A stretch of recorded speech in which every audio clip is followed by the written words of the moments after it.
सन 2006 પાંડેસરામાં થયેલ હત્યાના ગુનાને અંજામ આપનાર 18 વર્ષથી નાસ્તા ફરતા આરોપીને પકડી પાડતી પાંડેસરા પોલીસ સ્ટેશનમાં ભૂતકાળમાં બનેલ ગંભીર ગુનામાં નાસ્તા ફરતા આરોપીઓ પકડવાના બાકી હોય તેવા આરોપીઓ શોધી કાઢવા સૂચના અને માર્ગદર્શન આપેલ,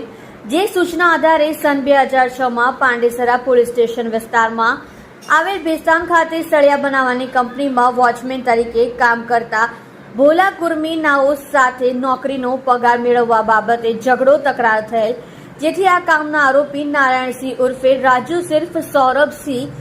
બ્રિજમોહનસિંહ રાજપૂત નાઓએ આવેશમાં આવી જય ભોલા કુર્મી નાઓ માથાના ભાગે સળિયા વડે હુમલો કરી ભોલા કુર્મીનું મોત નિપજાવી ભાગી ગયેલ, જેથી આ કામના આરોપી નારાયણસિંહ ઉર્ફે રાજુસિંહ ઉર્ફે સૌરભસિંહ બ્રિજમોહનસિંહ રાજપૂત નાઓ વિરુદ્ધમાં પાંડેસરા પોલીસ સ્ટેશન ફર્સ્ટ ગુના નંબર 166/2006 એપિકો કલમ 302, 326, 118 મુજબની ફરિયાદ નોંધાયેલ હતી.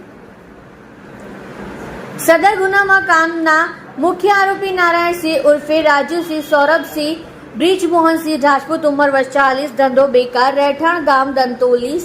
સરકારી સ્કૂલની બાજુમાં, થાના લલોલી, જિલ્લો ફતેપુર, ઉત્તર પ્રદેશ મળી આવી તેવી તમામ જગ્યાઓની તપાસ કરી કરાવતા મળી આવેલ નહીં, જેથી નામદાર કોર્ટમાંથી તેઓના વિરુદ્ધ CRPC કલમ 70 મુજબનું પકડ વોરંટ ઇસ્યુ કરાવેલ.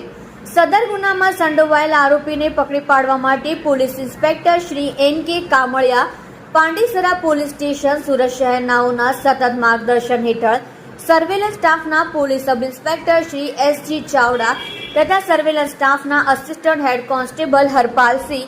દીપસિંહ તથા પોલીસ કોન્સ્ટેબલ સિદ્ધરાજસિંહ ભરતસિંહ નાઓએ હ્યુમન સોર્સથી વર્કઆઉટ કરેલ સદર ગુનાના કામે નાસ્તા ફરતા આરોપી નારાયણસિંહ ઉર્ફે રાજુ ઉર્ફે સૌરભસિંહ બ્રિજમોહનસિંહ રાજપૂત ઉંમર વર્ષ 40, ધંધો બેકાર, રહેઠાણ ગામ દંતોલી, સરકારી સ્કૂલની બાજુમાં, થાના લલોલી, જિલ્લો ફતેપુર, ઉત્તર પ્રદેશનાઓની શોધખોળ કરવા માટે ગુનાના કેસ કાગળોનો અભ્યાસ કરી માહિતી મેળવી આરોપીના વતન ગામ ખાતે તપાસ કરવા અવારનવાર ટીમો બનાવી મોકલી આપી ત્યાં રોકાઈ કેમ્પ કરી આરોપીના વતન ગામના માણસો સાથે સંપર્ક કરી આરોપી બાબતે માહિતી મેળવતા હ્યુમન સોર્સથી માહિતી હકીકત મળે કે મજકૂર નાસ્તો ફરતો આરોપી નારાયણસિંહ ઉર્ફે રાજુ ઉર્ફે સૌરભસિંહ બ્રિજમોહનસિંહ રાજપૂત ઉંમર વર્ષ 40, ધંધો બેકાર, રહેઠાણ ગામ દંતોલી, સરકારી સ્કૂલની બાજુમાં, થાના લલોલી ખાતે રહે વેશ પલટો કરીને હાલ સાધુના વેશમાં રહે છે, જેથી ઉત્તર પ્રદેશના ફતેપુર ખાતે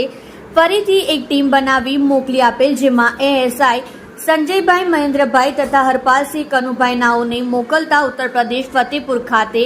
તપાસ કરતા સદર ગુનાનો નાસ્તો ફરતો આરોપી નારાયણસિંહ ઉર્ફે રાજુ ઉર્ફે સૌરભસિંહ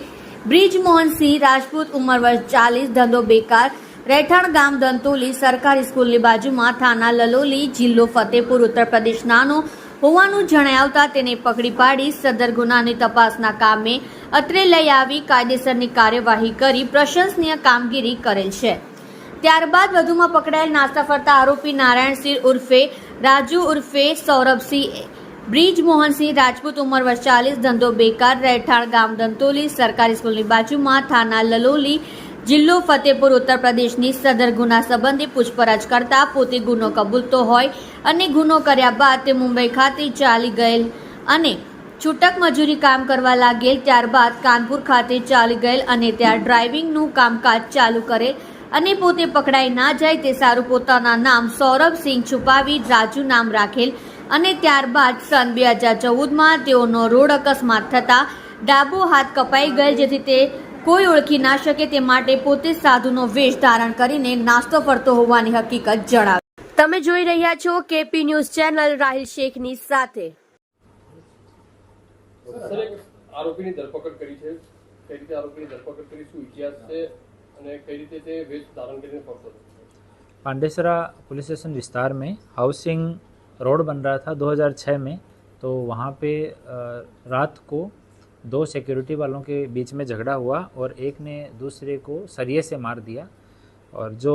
मरने वाला था उसका नाम भोला रामदीन पटेल था। ये फतेहपुरा यूपी का मूल रूप से रहने वाला था और जो मारने वाला है वो नारायण सिंह उर्फे राजू,